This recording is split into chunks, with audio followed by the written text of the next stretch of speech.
est parti pour découvrir ce 7e club de foot sur cette chaîne YouTube. Allez, c'est parti.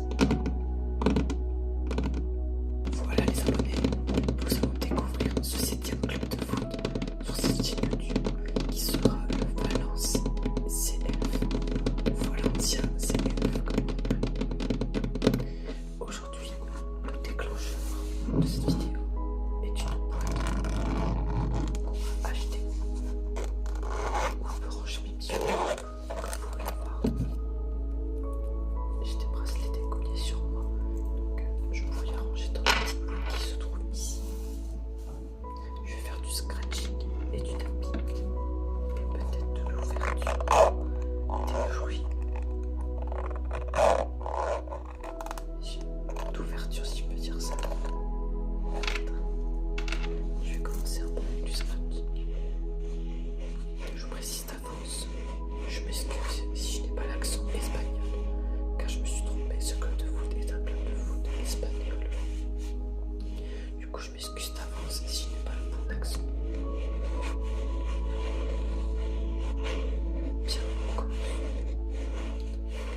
Le Valencia Club de football, couramment abrégé en Valencien CF ou Valence FC en français, est un club de foot espagnol fondé le 18 mars 1919 et basé à Valence.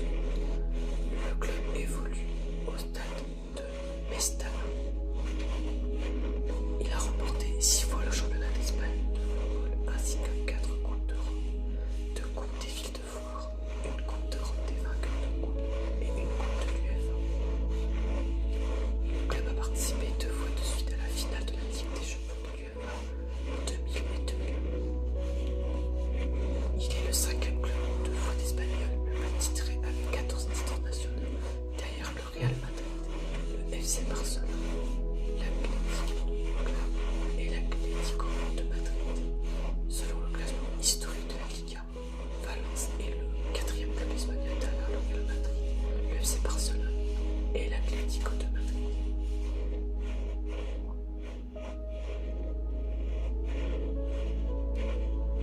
Le stade où il évolue s'appelle le stade de Mestalla avec 53 000 places. Commençons avec l'histoire de ce club de foot, car je trouve ça intéressant de raconter l'idée de la fondation du club. Le 18 mars 1919, le club a été fondé sous le nom de Valencia Football Club dans le Bartorino, situé au Recal, Barcelona, dans le centre de la ville. Lieu où se regroupaient des amateurs de football. Le premier président, Octavio Augusto Lego Diaz, a été désigné par un lancement de pièces à pile ou face, aux dépens de Gonzalo Medina Pérez. Je m'excuse d'avance si je prononce pas certaines choses. Le club a disputé son premier match officiel le 21 mai 1919 à Castellón face au Gimnástico FC, ancêtre de l'Evenant Unión Deportiva.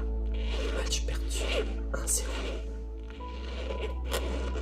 De 1919 à 1923, le club valencien dispute ses matchs à domicile dans le vétuste stade d'Algiros le 20 mai 1923. Le match opposant Valence CF à UT Levante permet d'inaugurer la nouvelle maison du club, le stade Mestalla. À cette époque, le stade est encore de taille modeste. Il ne peut accueillir que 17 000 personnes. De plus, le club valencien n'évolue pas encore en Primera División. Je préférerais, si je dis pas de bêtises, je vais regarder. Mais normalement, c'est la Ligue 1 chez nous. C'est ça. En gros, c'est la Ligue 1 mais espagnole. Et manque donc de moyens pour agrandir le stade.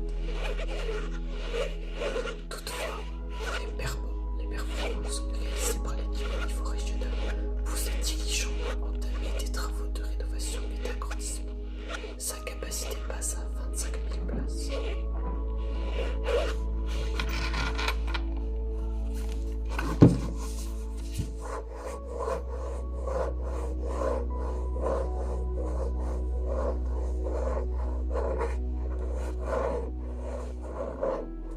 Le 19 novembre 1925, le club est invité par la Cartagena Football Club pour le match d'inauguration du nouveau stade de ce terrain, le stade d'El Majral.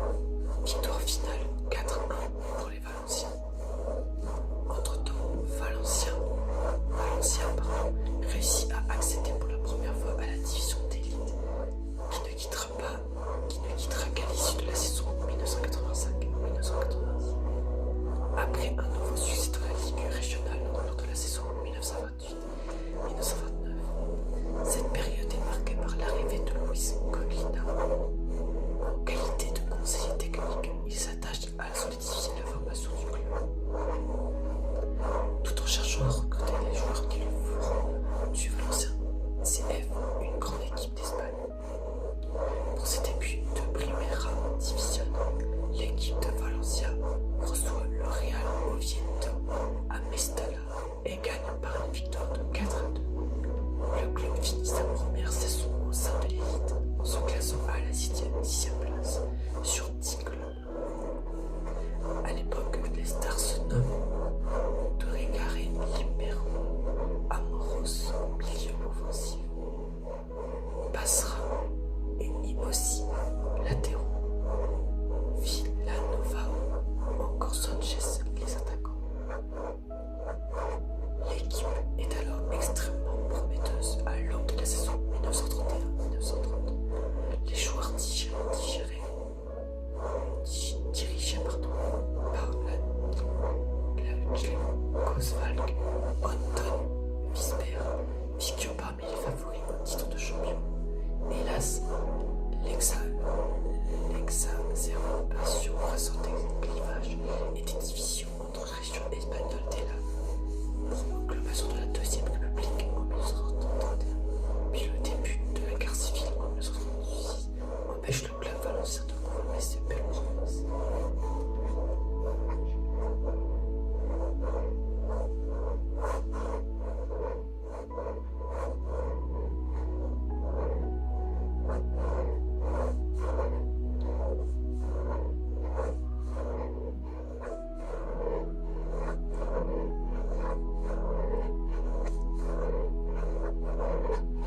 Je vais pas vous raconter toute l'histoire parce que c'est pas très intéressant. Je vais faire un peu de tapis. Et je vais vous raconter maintenant, on va parler de la structure du club qui pourrait être aussi intéressant.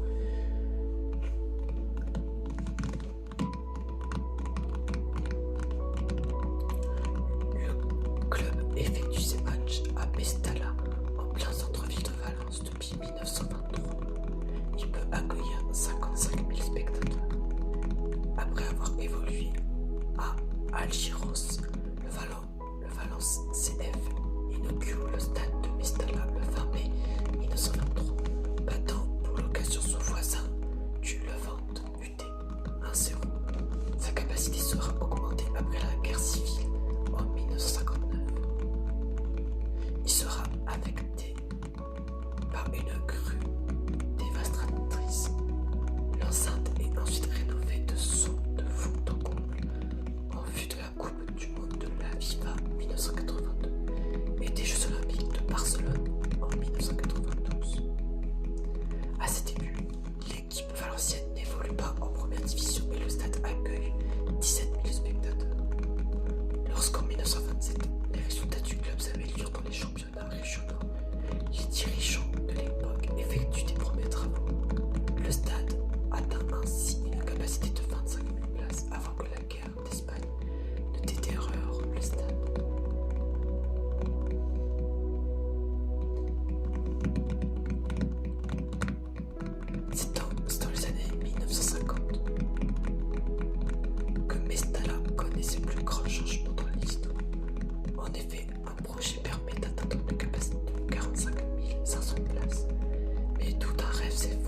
cause de l'inondation de Valence en octobre 1957, due au débordement de la rivière Turia. Toutefois, quelques améliorations apparaissent comme la lumière artificielle inaugurée pendant les vals de 1959. Pendant les années 1960, le stade conserve son aspect tandis que le paysage urbain qui l'entoure se transforme rapidement. C'est aussi à cette période qu'ont lieu les premières joutes européennes du Valence CF. Nottingham Forest est la première équipe étrangère à disputer un match officiel face au club local. Match qui eut lieu le 15 septembre 1961. Première pierre à l'édifice qui permet de remporter la Coupe UEFA en 1962 et 1963. En 1969, un changement de nom du stade a lieu, hommage du club à un de ses présidents les plus emblématiques, Luis Casanova Giner, qui est resté 19 ans à la tête du club. En effet, à partir de cette date, Mestalla devient le stade Luis Casanova. C'est en 1994 qu'il demande qu'on rende au stade son nom d'origine. Un nouveau stade devrait voir le jour, le Mestalla, qui pourrait accueillir 61 500 personnes, prévu pour 2010. Sa livraison est repoussée faute de créanciers à cause de l'endettement du club. 460 millions d'euros.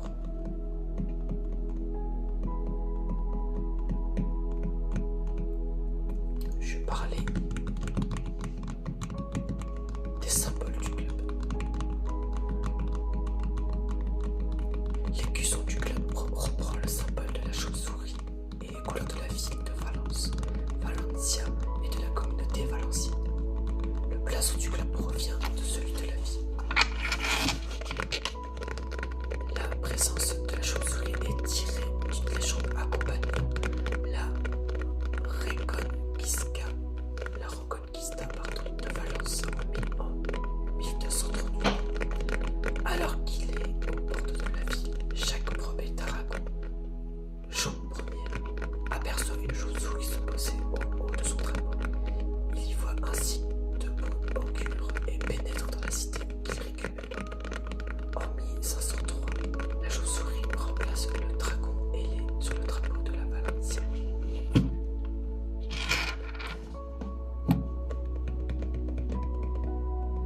Les couleurs des maillots sont les suivantes. Je pense que je vais juste vous parler des couleurs de maillot du moment.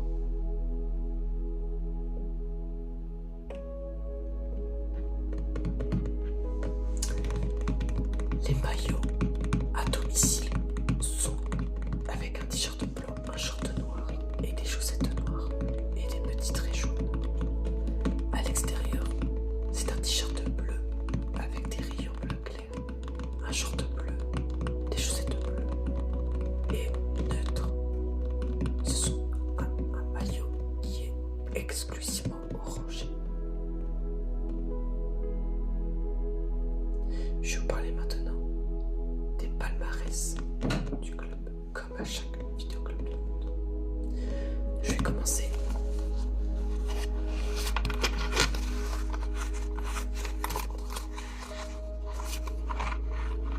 avec les compétitions nationales. En championnat d'Espagne, ils ont été 6 fois champions.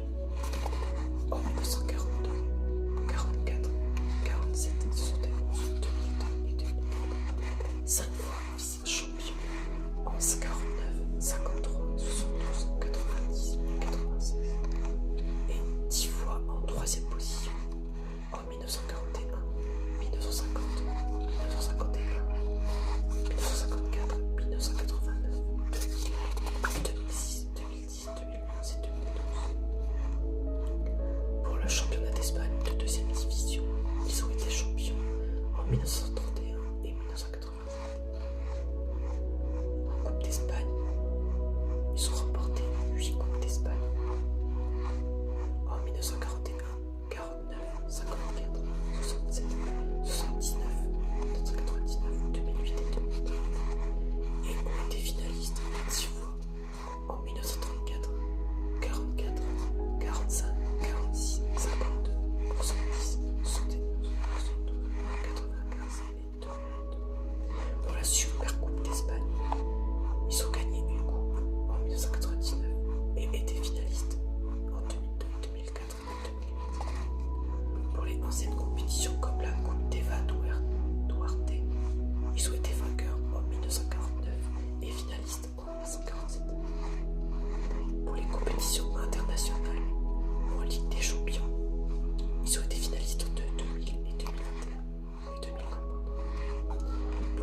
avec 553 matchs.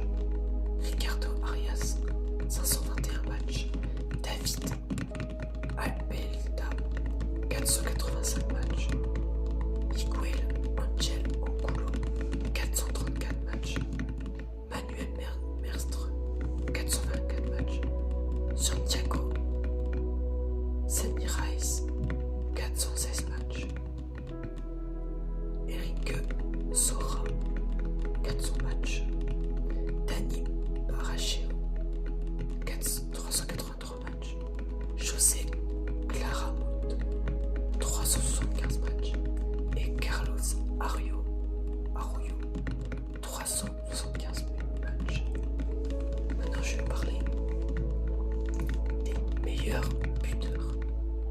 Edmundo Suarez avec 269 buts. Waldo Machado, 160 buts. Mario Campes, 146 buts. Fernando, son nom de famille n'a pas été précis, donc on a juste Fernando, 143 buts. David Villa, 129 buts. Manuel Bannes, 102 buts. Sylvestre Ioja, 193 buts. Vincent Segui, 91 buts. Luboslav Benev, 88 buts. Et Epi Fernandez, 87 buts. Je vais vous parler maintenant des joueurs les meilleurs passeurs. Nous avons Vincent Segui avec 108 passes. Epi Fernandez, 103 passes. Domingo Touré Table Flotte, 83 passes. Mundo Suarez, 75 passes. Pep Claramunt, 64 passes aussi. Antonio Fuertes, Fernando Gomez, Vincent Gillot et Waldo Machado,